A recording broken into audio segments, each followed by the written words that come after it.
Picture it, Los Angeles 2025. Oh my God. Welcome to Out on the Lanai, the only Golden Girls podcast you're ever going to need to listen to. I am HAlanScott / Sadie Pines. I'm Kerri Doherty with some new fringy bangs if you're watching on video today. I got a little bit of a refresh. And today we are bringing you another Golden Rewind where we go back and rewatch our favorite episodes of The Golden Girls and offer new insights since we first started breaking down these episodes way back in 2014.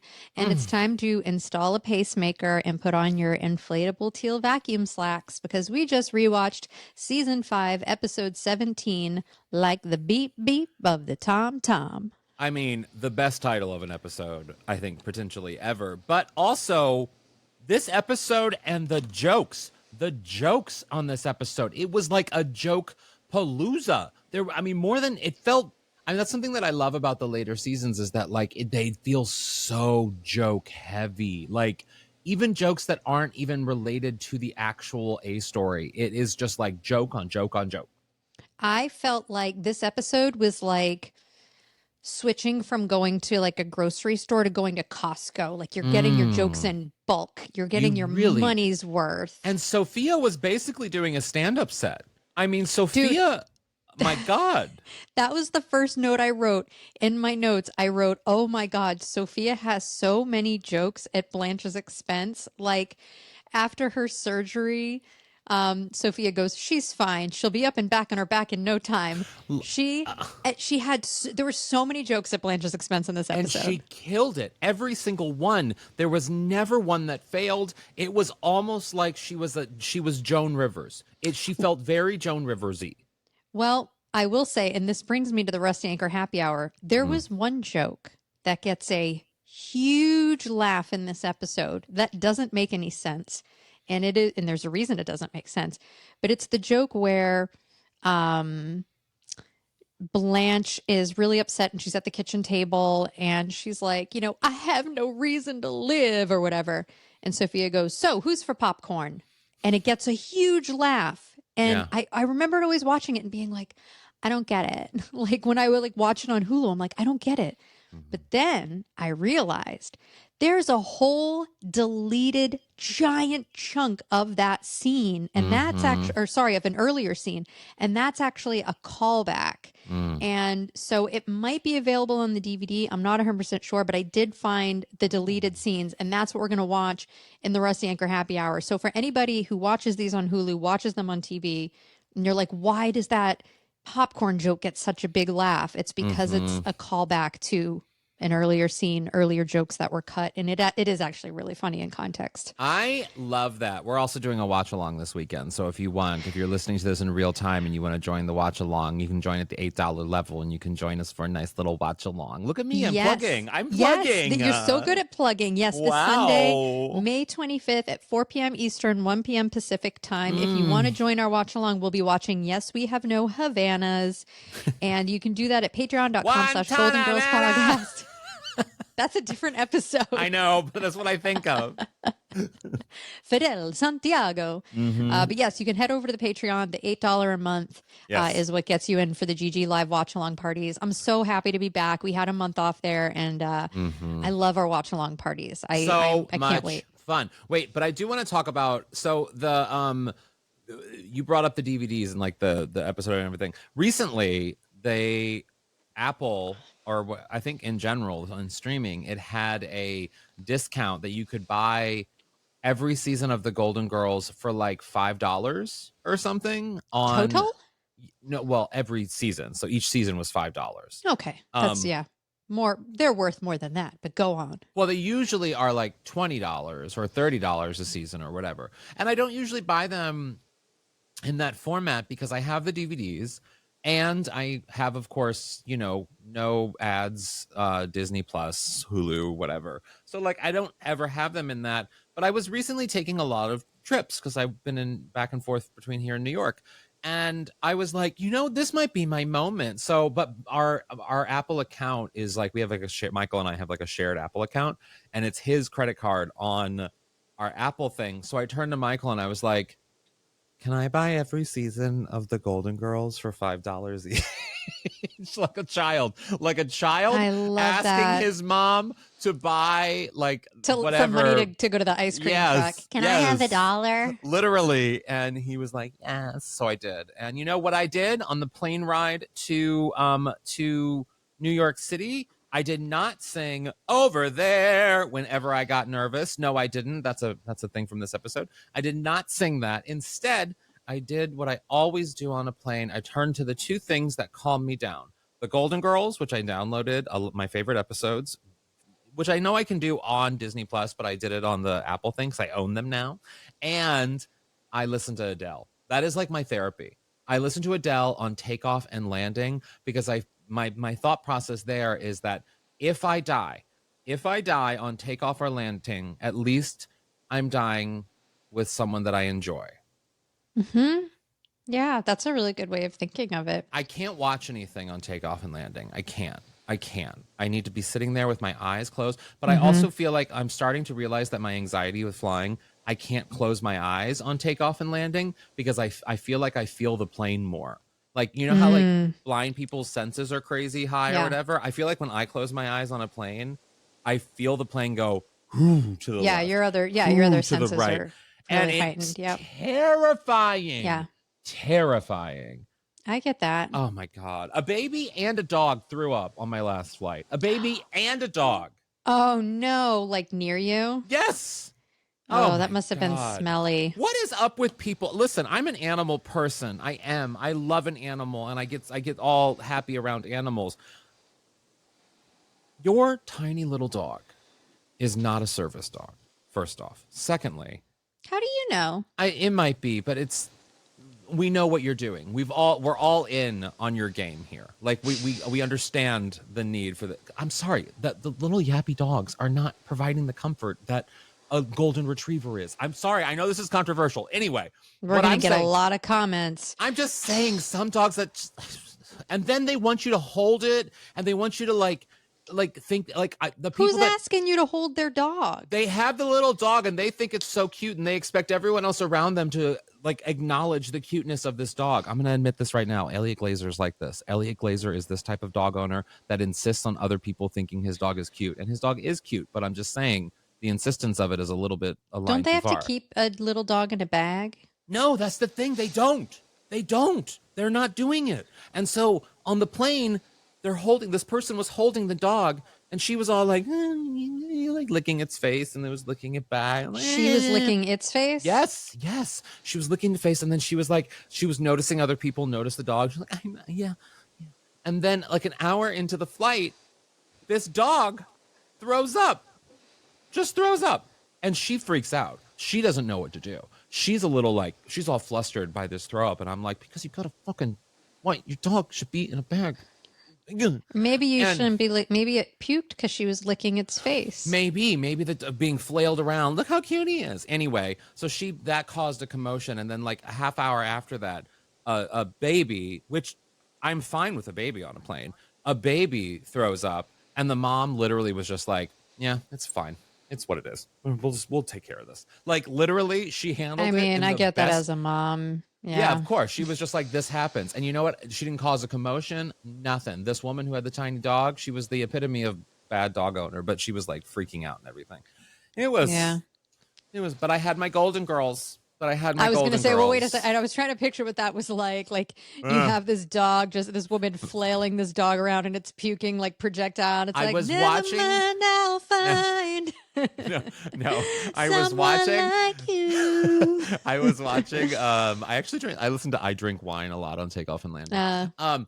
But I was watching the dolphin episode when the dog threw up, and when the baby threw up, I was watching the Mario Lopez one, the teacher, Dorothy's prize pupil. Yes. So those are my episodes.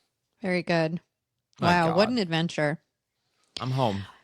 Well, you're home. You're home. Before we do dive into this episode, I just want to take a minute to say I got a lot of very sweet, kind, thoughtful, supportive comments and messages from everybody. And I didn't respond to them all, but I did read them all. And Yeah, I really appreciate after our Pope episode, I really appreciate all of you and love you all. And just thank you. It really did mean the world to me that some of you took the time to drop a little note. So So I sweet. Has thank the you Pope so much. has the new Pope reached out? No, I don't know why. God. I took I his mean, ring and everything. he's already flopping on the job. No, I'm so Yeah, glad. I got a lot of messages too from people and I understood it, who didn't necessarily want to message you directly considering everything you're going through, and so they messaged me just to, say give you love and all that stuff. And that's very and sweet. and it is very sweet, and that's something that I love about this community that we have created, that we're just doing our thing here. You have lots of options in the Golden Girls space, and there's lots of different areas you could go to, but we're so glad that you're here with us, and that we can do this, and that you understand that we have to take a little break from the regular schedule and do it every other week for a little bit, until we Hmm. figure things out and sort of get back on a pattern. But yeah, so thank you Hmm. for sticking around with us. Yeah, we appreciate you guys. Should we get to the episode? Because I have thoughts. Oh, I do too. I got notes. Wow. Okay, let's go. We'll be right back. Bye.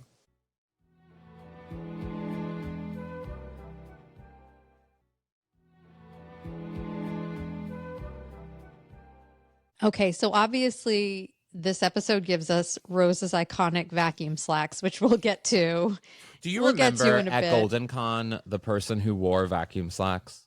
I do. I believe I do. God, when I I do saw vow to. her, if you listen to this podcast, if you are listening, or if you know the person who wore those vacuum slacks, I just want to say that when I saw you from a distance, I was in full From a drag. distance. Distance. I was in full drag. I had a wig glued to my head. I had a corset on. My dick was smashed. And I still looked at you and said, that bitch knows what she's doing. That's drag. Yeah. That girl got it. That girl beats me right now. And everything in me was in discomfort. And you were killing it, honey. So if we know this person, If please you were at Golden Con in Chicago 2023 DM us, because I want to give you that praise in person. and send us pictures so we Oh, can and post send us them. pictures. Oh my God, Yeah. yes, send us pictures. So yeah, so that's our great Rose story that we'll get to. But in our Blanche story, she went to the doctor for a physical, and the doctor thought her heart sounded a little irregular. So he fit her with a Holter monitor to keep an eye on her heartbeat. Now, for the next 24 hours, she has to write down every activity that she does. What do you think a couple of those activity moments might look like?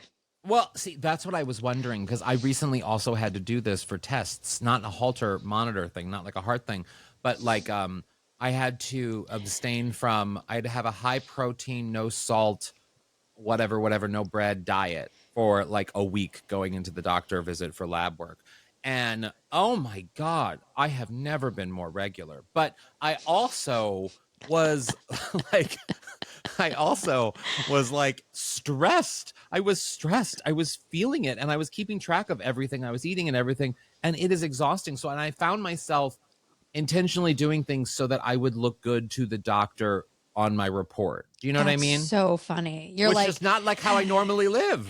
and then I donated $100 to Yes. feed the Yeah. hungry on my computer. Yes. So like I can imagine Blanche is probably being like, instead of her being like, I went to the store, she would be like, I went to help orphans.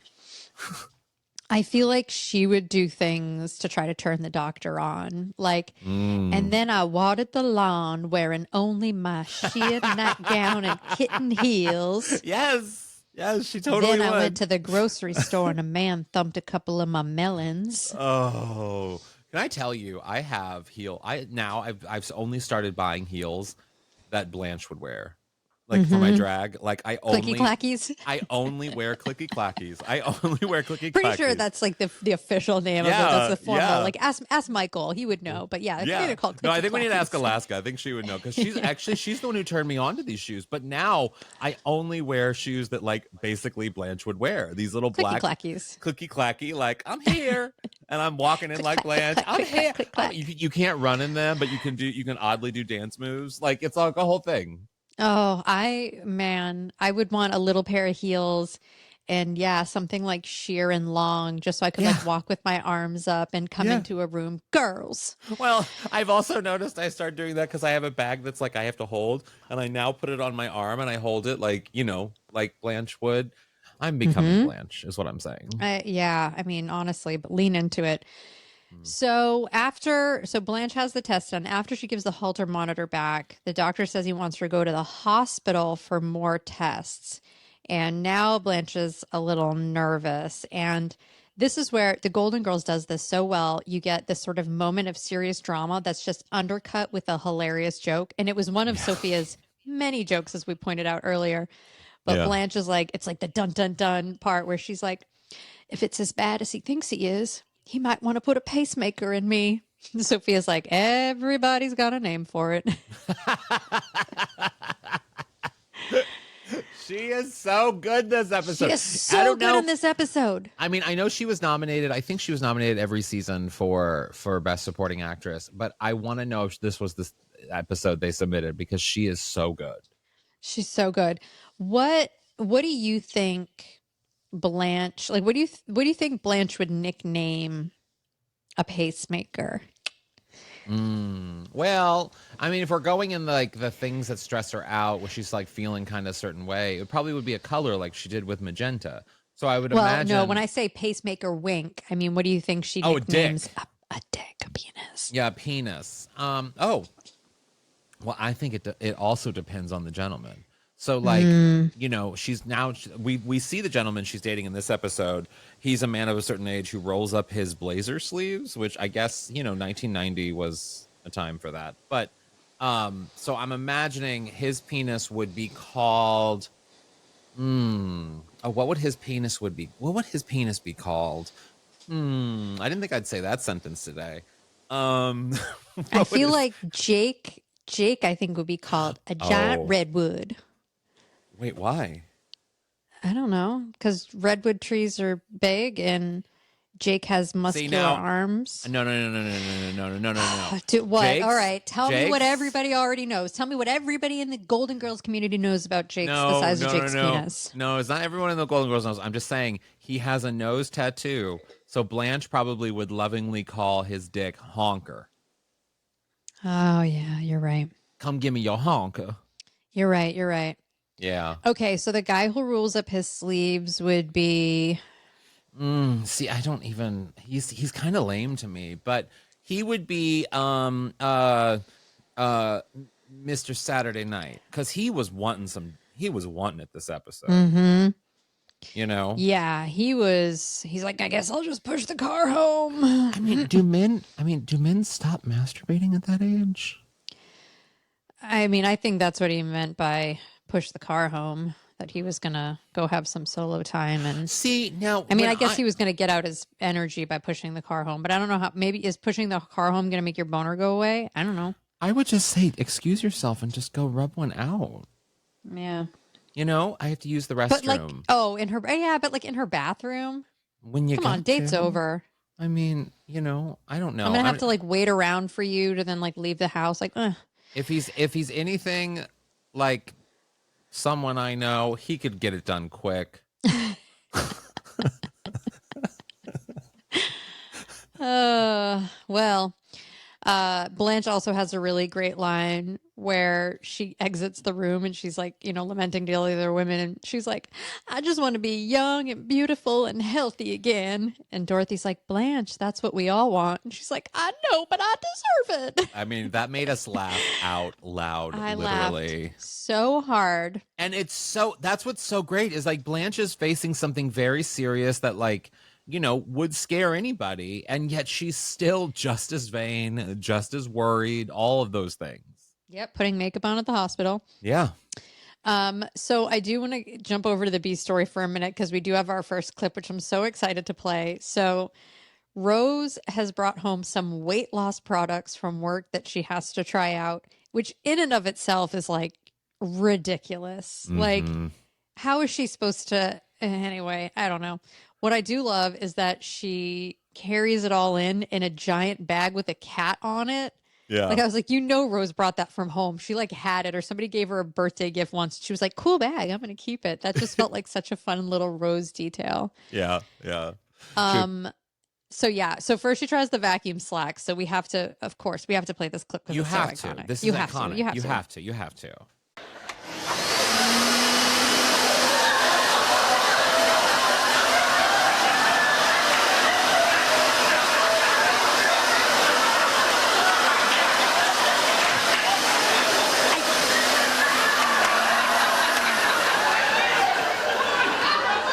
I must have done it wrong. Maybe I ought to put it on suck.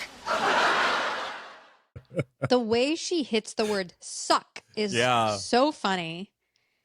As is the fact that she wears those parachute pants for the rest of the scene. I mean, and she just keeps it the way it is. There's no callback to it. It's just, she's just in those pants. Except when Blanche goes, oh, Rose, honey, not those pants with those shoes. She like interrupts herself telling a story to say it. Okay.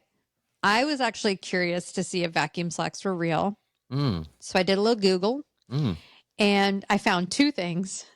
One was an eBay listing for an original 1978 newspaper ad for Slim's Skin vacuum weight loss pants.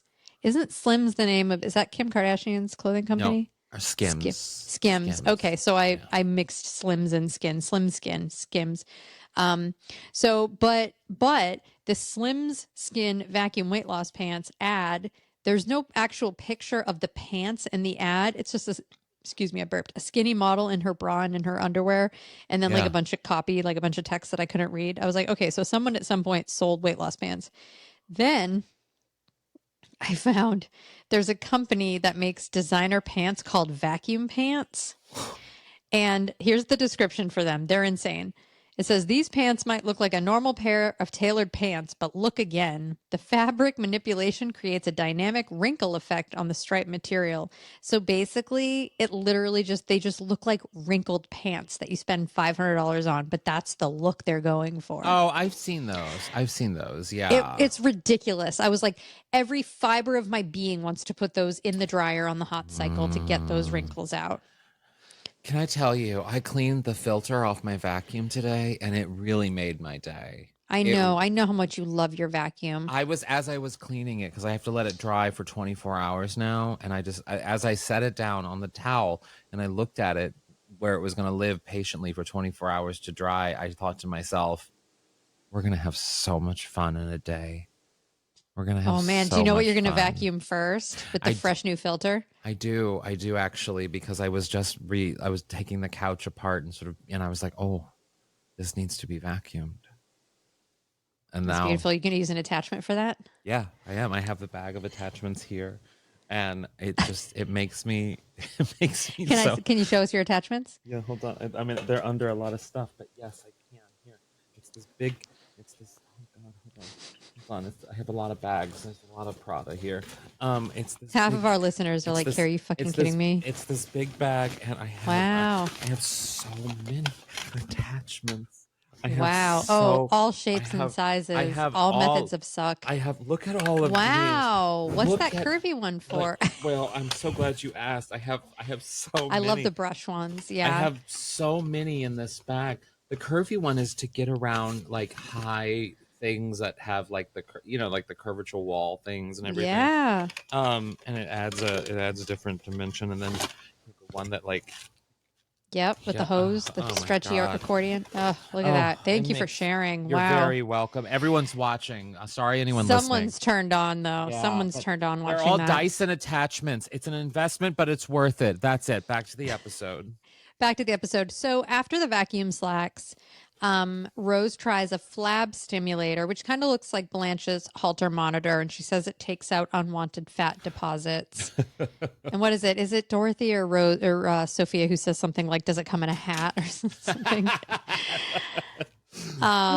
So yeah, so this is what Rose is doing with her job. And you know what? I'm actually glad that in the next scene, Rose says she actually gained 4 pounds Me because too. all of these do nothing to lose weight. Like they're all just bullshit. So she's like, I guess I'll just have to lose weight with a sensible diet and exercise. So I'm at least glad that like The St. Olaf, I can't believe it's cheese diet. yeah. And what did she say? Everything is what? Oh, I forget. I just remember that cheese thing, and she just eats rice all the time. Yeah, That's that's what she what it says. is. Yeah, she eats rice. But just like also, yeah, I guess so. That would do it. Sure. Yeah. Yeah. So now back to Blanche. She's now at the hospital. She's getting ready for surgery to get her pacemaker installed. Oh my And God, she's there is putting on lipstick. She nothing- wants to look good. I completely relate to this. I have a I story. do too. Me too. Oh, you do? You please, you first. Oh, mine's just very fast. I just remember when I was pregnant with little Oreo, like 3 days before my due date, I would start doing my hair and makeup every day because I was like, I'm going to be going to the hospital. That's it. That's smart. Yeah, because I mean, why? Because wouldn't all of it come off when you were like sweating and pushing? Yeah, I think I just like didn't do like mascara. Like I didn't do mascara and eyeliner. Well, But, you know, I did like a little bit of blush, you know, yeah, a little bit of shadow. yeah. I love that. My so when I had my surgery for like cancer stuff, I was legitimately concerned about having a number 2 while under anesthesia, because I kept wondering like, well, what do you do? I mean, I'm not holding it at that point, and I don't know if I don't know like what. And they were like, don't worry about what happens when you're under. And I was like, that's not the answer I'm asking for. The answer I'm asking for is what happens. What do you do when it does happen? They And they're just like, scoop it. well, they eventually, after a long time of them fighting me on it, they were like, yeah, we take care of it. And I was like, that's all I needed. I don't know why you were fighting me on this, but now I'm terrified it's going to happen. And so then when I woke up, I was like, did I poop? And they were like, no. And I was like, are you lying to me? And they were like, no. I still don't believe them. Well, I pooped on the table when I was giving birth because I had an epidural and I couldn't feel anything. I didn't even know that I did. I guess the first time I pushed, I pooped. And Stan was right there and he didn't tell me. And then before you leave the hospital, you have to have a bowel movement to make sure that everything's like working correctly. They literally won't let you leave the hospital if you've pushed a baby out of your vagina unless you poop. And so I was like, I had told my doctor, I was like, I haven't pooped yet. And he was like, oh, well, you're probably, he's like, it might be like another day or so. Cause he's like, you pooped on the table. And I was like, I did. And I was like, Stan, did I poop on the table? And he was like, yeah, I don't want to tell you. I don't want you to be embarrassed. I was like, what do they do? He's like, really he just kind of don't like let you scooped leave. it away. They don't let you leave if you haven't gone number 2. They need to make sure that everything's like working. Okay. Yeah. I don't know. Wow. I was like, I didn't push the that's baby out of my butt, but crazy. did I? I don't know. I couldn't feel a thing. I could have. Well, you know, if we could push our babies out our butts. I that tell would little be- Ori that all the time. I'm like, ever since the day I pooped you out, so I feel bad. She's probably gonna think like, oh my God, am I pooping a baby right now, or is this a poop? I really hope one day at school she comes home or teacher calls you and is like, she keeps telling these kids that babies come from butts. Yeah. She thinks she pees out of her butt. I can't convince her otherwise, but yeah, it's fine. I'm like, you don't, but okay. Sometimes we all do, but Yeah. because of other reasons. Yeah. Wow. We've talked about puke. We've talked about poop. Yeah, we're sorry. We take 2 weeks off and we go so blue. We're so sorry. There are people Okay. like quietly putting their lunch containers away right now. Sorry. Blanche is putting her makeup on, and the doctor is trying to convince her this is a standard procedure. This is He does it nothing all to the be concerned with. But time. you know what I would say to him? You know what I would say to him? Kanye's mother died of getting a plastic surgery. The author of the First Wives Club died while getting liposuction. The most regular of procedures can have traumatic outcomes. Did that happen to Joan Rivers? Oh, Joan Rivers also had a cosmetic procedure that then went south, I think, or maybe hers was a throat thing. I forget. But it was like a thing that she should not have died from. Yeah. So did I think Bill Pullman too. Bill Pullman died at like the age of like 60 or something because he had a heart surgery, but then he died from like some mistake that the doctors made or something.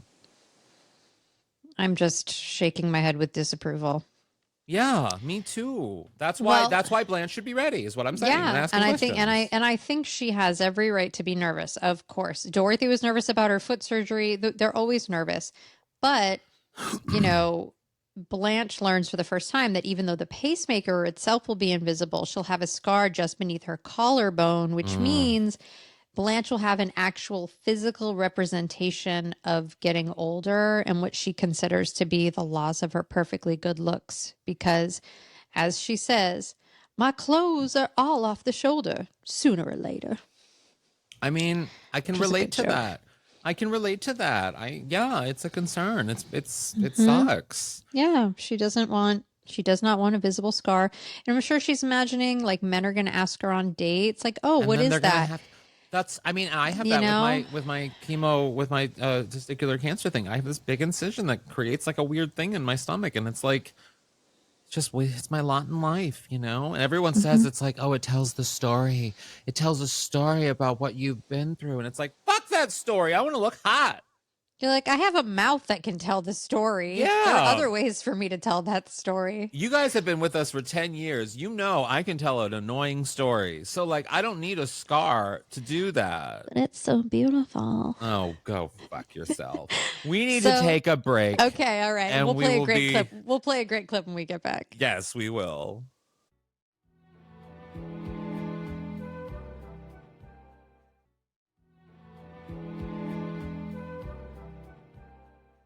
And we are back. And Blanche now is getting ready to be wheeled away for her pacemaker surgery. She's still so nervous. And earlier in the episode, Rose said that as a baby, her mom sang a 1917 World War I patriotic tune as like a lullaby. So they all decide to sing it. And again, this is like the vacuum slacks, another iconic moment in this episode. We have to play it. Yes.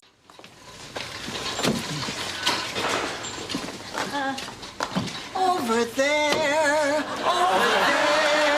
send the word over there, that the Yanks are coming,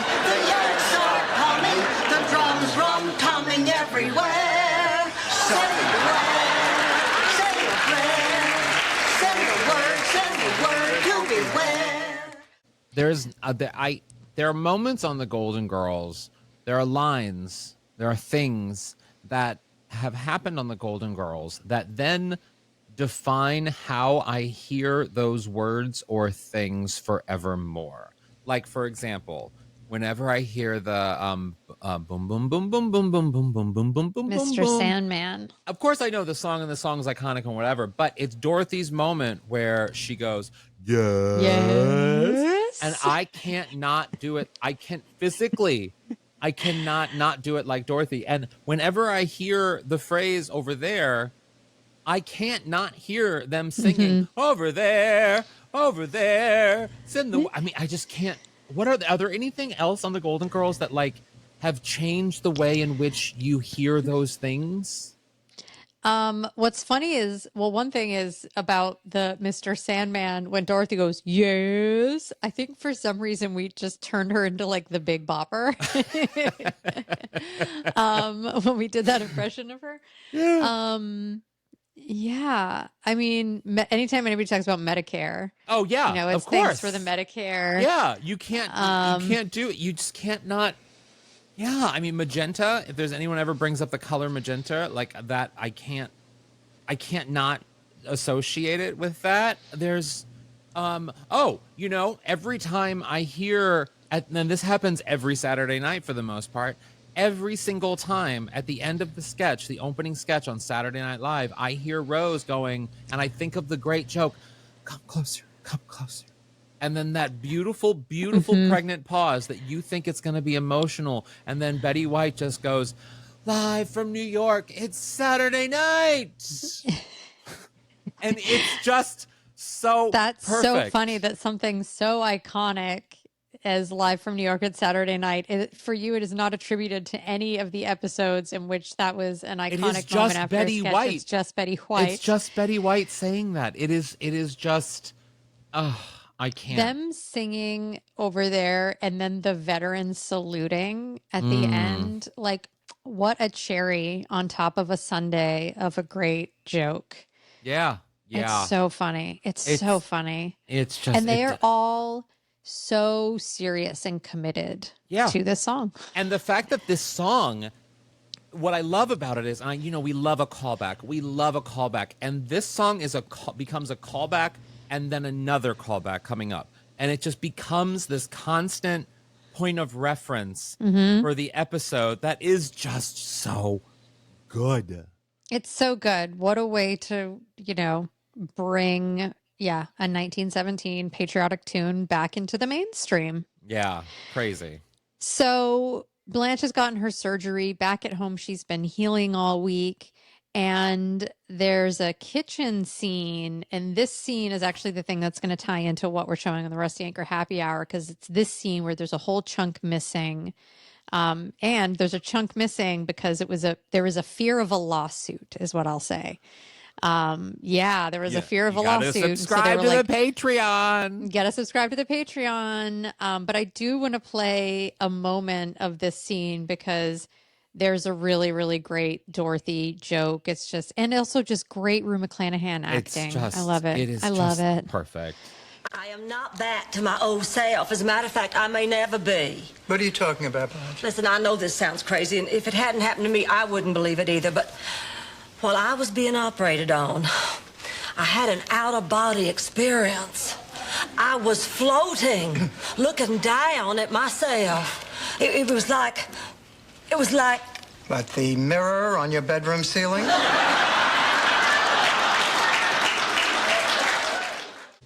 I mean, it does not get better. Like Rue McClanahan, the enunciation choices she makes. I was floating, looking down at myself. Like the choices she makes. Yeah. I am in awe watching her constantly. Yeah. It's so great. It's just so, so great. It's also when you're watching Rue McClanahan act, I would also argue I'd also suggest you have to watch her eyes too, because she does this thing when she's in a scene. I can only liken it to Meryl Streep. And of course, we're biased. We love Rue McClanahan. So we're going to compare her to the greats always. But like, I can only compare her to Meryl Streep in that she knows how to convey emotion with her eyes in a way that B. Arthur knows how to convey comedy with her eyes. That like they understand their bodies, I think, so well that like you see in this scene Blanche legitimately concerned and scared for her life. You see the concern, but you also see the vanity. And when she's vain, she's looking at them directly in the eyes. She's confronting them. But when she's scared, she's not. She's looking away. She's not like physically looking away, but she's not making eye contact. And she's great. She's so great. I said, these past few watch-alongs, I've really been coming around to like, I know it's hard to be like, who do you think was the most talented in the bunch? And I don't know. I'm starting to feel like when I sort of look at moments that stand out for me, when I go, those are amazing acting choices. Who was and it there's that so many like micro acting choices. I go like, it's Rue McClanahan in terms of the women in these particular roles. And I think they're all so amazing and they all have their own talents in so many ways. But lately, Rue McClanahan's really been standing out for me. I think one of the past special guests we had that were on the Golden Girls, and I forget who said this, but Rue really was, from the school. She was a trained actor. She came in like having worked with Dustin Hoffman. Like she was like a trained actor, and she was acting with a capital A. And the others were trained in different ways. Betty White was trained on television. Estelle Getty was trained on the stage doing plays in New York. B. Arthur was trained in musical theater. Like that's how she figured out her comedy timing and who she was. And so they all have, I would never say one is better than the other, but I would say that their different abilities allowed them to do certain things that maybe the other women couldn't do. They were cast perfectly. Yeah. The fact that Rue and Betty's roles were almost switched because they'd kind of been typecast. I'm so glad that we got Rue Me McClanahan as too. Blanche Devereaux. Me too. Because I think Me with Betty White, too. we just would have been getting Sue Ann Nivens again, Yeah, and it would have been great. It would have And it been would have been great. great, but it wouldn't have been the same. Yeah. So yes. So Blanche has had this out of body experience. She was in that gray area between life and death. And now she's like, kind of like when Rose has like the throat spasm and almost dies. She's like, I need to reevaluate. I need to take stock of life. She's like, there's a part of myself that nobody's ever seen, which of course, like Sophia makes a joke once again about that. I find that hard to believe. Which it's like she had so many jokes. She had, and the way she delivered that line was just like Joan I find that hard Rivers. to believe. It was so good. Oh, it was like Joan Rivers. That joke, her response to that reminds me, there's a joke that RuPaul talks about a lot, a common response that RuPaul does to most things. And it's, ask me anything. Ask me anything about my day or whatever. Okay. What did you eat for breakfast? I don't see how that's any of your business.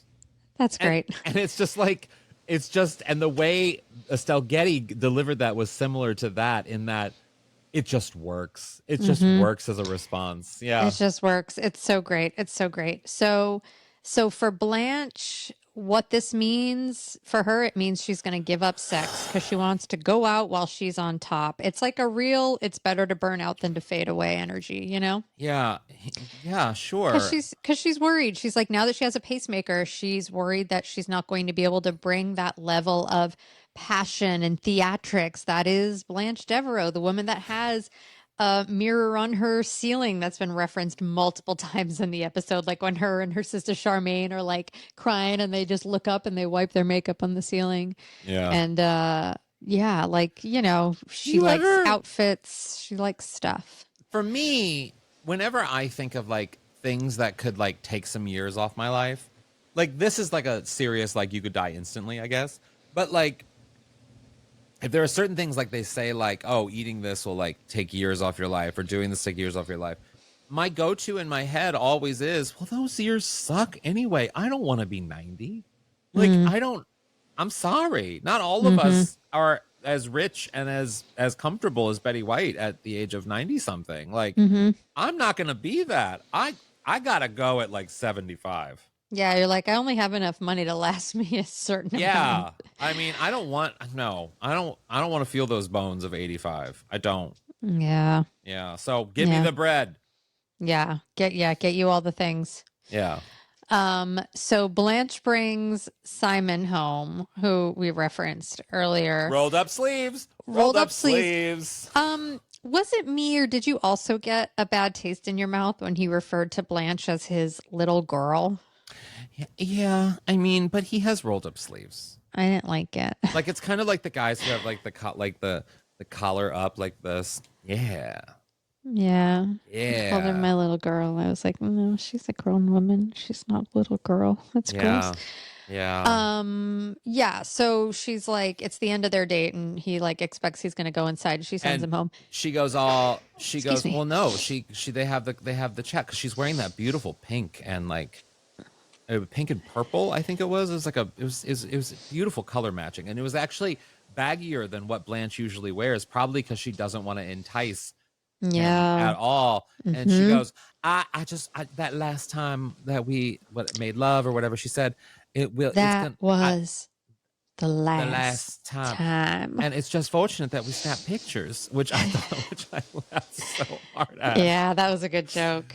If Blanche was alive today, her nudes would leak. She would leak her nudes. Oh yeah. I mean, she'd make the Blanche, Men of Blanche's boudoir calendar. Yeah, it would be. She would do that. We know she's got them everywhere. She doesn't care. She makes art house coffee table books of her sexy nudes. Whenever the Lighthouse fundraiser comes around, she's like, well, why don't I just donate my OnlyFans money?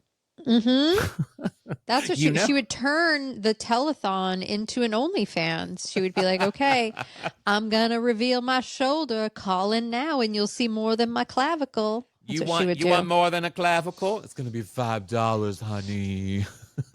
Yeah. That'd be a I great love way to that. raise money. It would be. I have great clavicles too. Has anybody? I do too. Check them out. I can't really show you mine. I'm too covered. But yeah, you do. Oh, I've got some. I've got like a nice shadow falling. Yeah. Oh my God, Kerri, put a bra on. Not today, Satan. I don't know why I said that. So now but he goes. Talk more about Simon. Yeah, he goes, oh, but everyone has a pacemaker over 40, 50.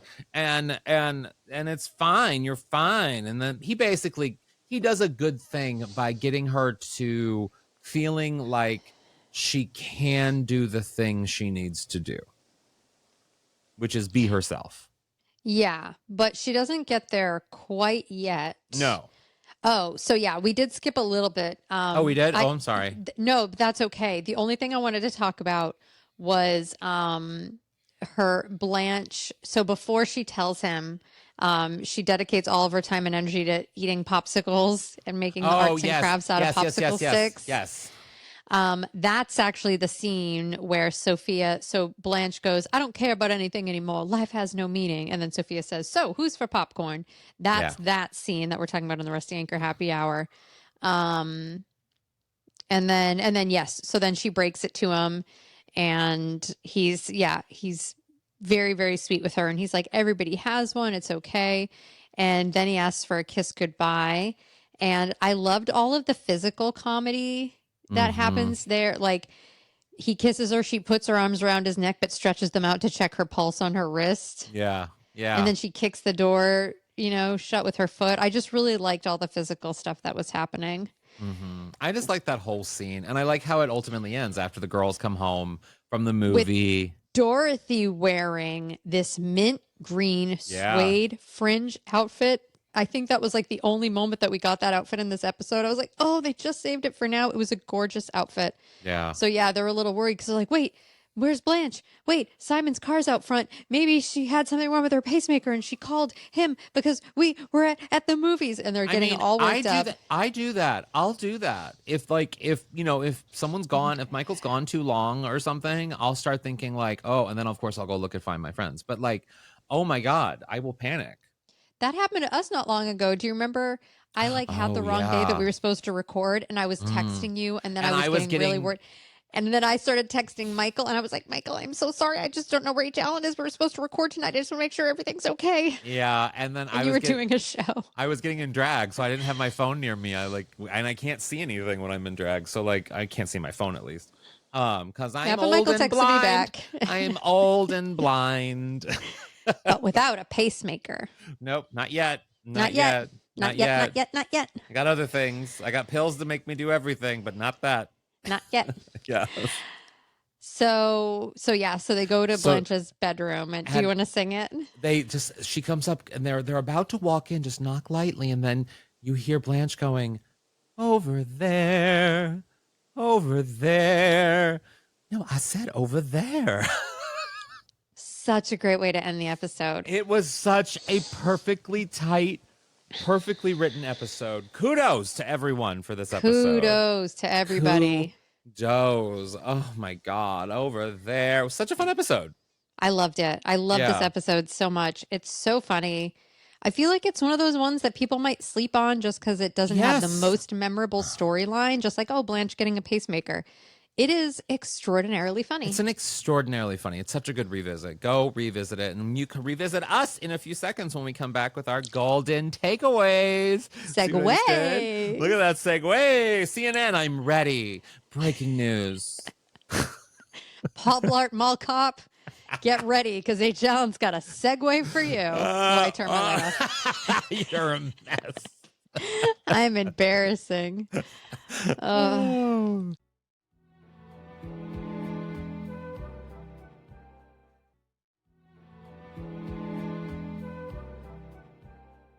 And we are back with our golden takeaways, which is a nugget of truth or inspiration that you can apply to your life or the lives of our listeners. Kerri, Doherty, Bush, Montgomery, Alabama, Taylor. No, I didn't want to say Cliff today. What's your golden takeaway? I think, especially after hearing your story about listening to Adele on the plane and watching the Golden Girls, and having Rose singing over there, people do different things to alleviate anxiety and stressful situations. And I say, like, figure out what works for you and go with it and don't give a shit about what anybody else thinks. Like, if Yeah. it is something like, oh, taking breaths or listening to Adele, sure. But if it's something where you feel like somebody's going to judge you for it because, like, maybe it's a little bit more of like an animated thing that you do, like, who cares? Just figure out what works for you. And I feel like for most of us, it's the Golden Girls. So just keep doing that, I guess. Yeah, I love that golden takeaway. Oh, so great. My golden takeaway from this episode is I would say, I felt for Blanche in this episode because I've been there where you feel a certain kind of way after a medical thing or a health thing gets in the way of you being you and the you that you always thought you were. And I feel that a lot. I felt that right after chemo. I feel it. You feel it when you get, like, when I gain weight, like, you feel it. And for me, it has always been about figuring out how I can do me where I'm at in that moment. And it's a hard thing to do, but if you can do it, people will respond, and, like, you just do you. Just do you, and however you are is just the way you're supposed to be, which is, like, a hard thing to grapple with because you think about where you were and all of those things. But if you figure out, like, ways to enjoy where you are physically in the moment that you're in, I feel like that can only be a positive thing. It's a struggle, though. It's hard. I'm going to tell you, one, that's a really great golden takeaway. Two, you just literally echoed the theme of the Daniel Tiger episode that little Oreo was watching on PBS this morning. Love PBS. Me Congratulations to everybody who works at Sesame Street, who was just saved by Netflix. Yes. And everybody write to Congress and tell them to save PBS. Well, and on top of that, too, if you can, I am a monthly subscriber both to NPR, my local NPR station, and local PBS station. So if you have it within your means, it's tax deductible to donate to these places, because not only do you get access to all the content, like, it's like basically a subscription to Netflix or whatever, but it also is just like a really good thing that you can just do. And Because that's how they get a lot of their money, is from, like, private funding. And it's from people who have monthly billing on. And, like, I don't give a crazy lot. I think I give like $10 a month to each or something.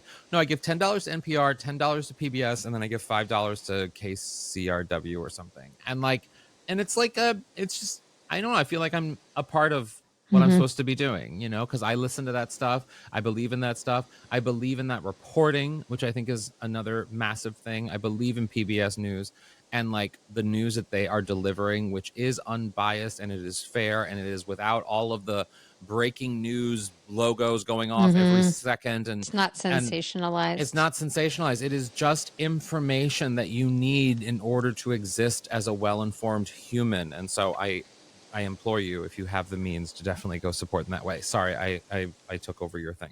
No, that's great. It was just, this was the lesson of Daniel Tiger. It was about all the kids, like, one of them was, like, trying to throw a hula hoop really far, and she couldn't throw it as far as her friends, but she could do other cool things. And the little song was like, do your best. Your best is the best for you. And that's because they do really catchy songs.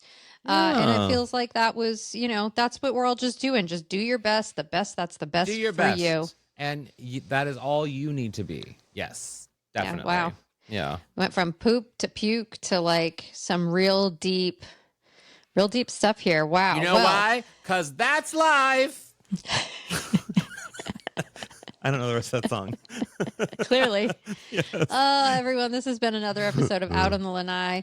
Thank you so much for listening this week, and we will be back soon with more Golden Girls greatness. And don't forget that you can check out and join the GGVIP Club at patreon.com/Golden Girls Podcast. You get some cool stuff for free, but you get the most at the $5 or $8 a month levels. And if you pay for a year in advance, it's even less than $5 and $8 a month. It's so cheap. You get so much free content. We're so cheap. And we're part of Moguls of Media. So go on over and support all of the mommy things. And also you can support us on social media at Golden Girls Pod on Twitter, Out on the Lanai Official on Instagram, Golden Girls Pod on Facebook, and I'm HAlanScott / Sadie Pines on everything. And I'm Squiddy Squid on Twitter and Squidzy on Instagram. And if you want to do something else nice for the podcast, you can leave us a rating and a review wherever you get this podcast. And HAlanScott / Sadie Pines, if people are still listening, what's the comment they should leave this week? What's the code word if they're still listening right now? Pumpkin, because I just took a sip out of my pumpkin Stanley cup. Great. So if you're still listening, write pumpkin in the comments, In wherever, the comments, whenever. or reply to a story, pumpkin, and we'll know that you care. And remember, stay golden. Nope. As always. Stay golden. with me. Stay golden. Stay you got golden. it. We've only Stay been doing golden. this for a decade. Okay, bye. Out on the Lanai is not endorsed by Whit Thomas Harris Productions, Touchstone Television, Disney, or any of its subsidiaries. It is intended for entertainment and informational purposes only. All names, pictures, audio, and video clips of the Golden Girls are registered trademarks and/or copyrights of their respective trademark and/or copyright holders.